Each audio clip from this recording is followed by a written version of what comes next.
code covers a plethora of offences, be it any offence which is against an individual, property, or a state. Not only it defines the offences, but yes, it also covers the punishment which is to be awarded in case of the offences committed.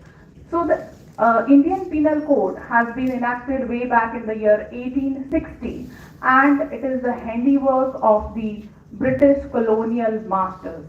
At the time of framing of this penal code, what the main purpose behind the drafters was to resolve the utter chaos and confusion which was prevailing at that time with respect to the criminal justice system in India.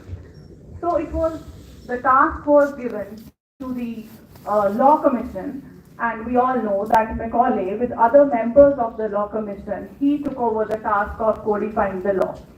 We all know that India was not under the British rule since its very inception. We were a free country, and thereafter the Britishers came.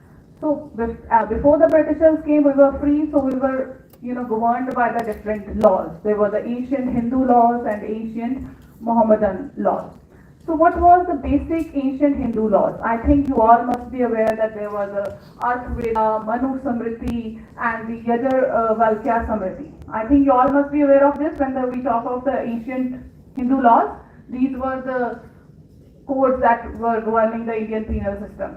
And out of these, the most prominent was the Manu Samriti, because it marks an epoch in the Indian legal history. Because it was not just, dealing with the ordinances that were governing the law, but it was a complete code which was providing what was the religion at that time, what was the law provided by the religion, and what was the custom and the usages which were followed by the people. The ancient Hindu law has its own limitations. So what one was the limitation was that under the ancient Hindu law, there was certain class of people, those who were exempted from the punishment. According to the Manu Samriti, the gravity of the offence varied with the caste of the delinquent, and so does the punishment.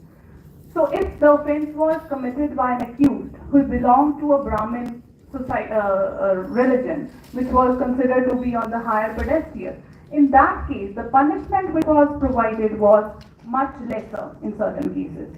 So the severity of the punishment was directly proportional to the caste.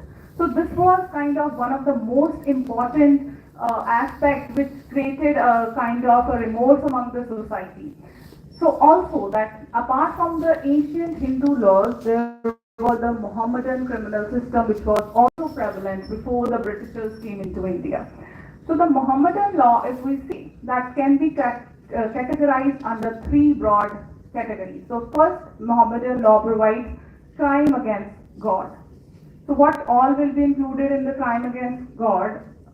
As per the Mohammedan law, it was apostasy. I think you all know what is apostasy. The second one was drinking liquor. As per the Mohammedan law, even drinking liquor is against crime against the God. Adultery. The third head was crime against sovereign. So sovereign, it included theft, robbery. And the third category was crime against individuals.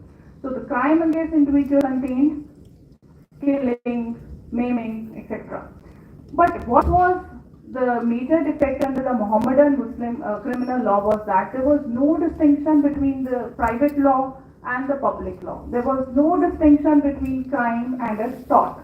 So this all led to confusion, injustice, and corruption.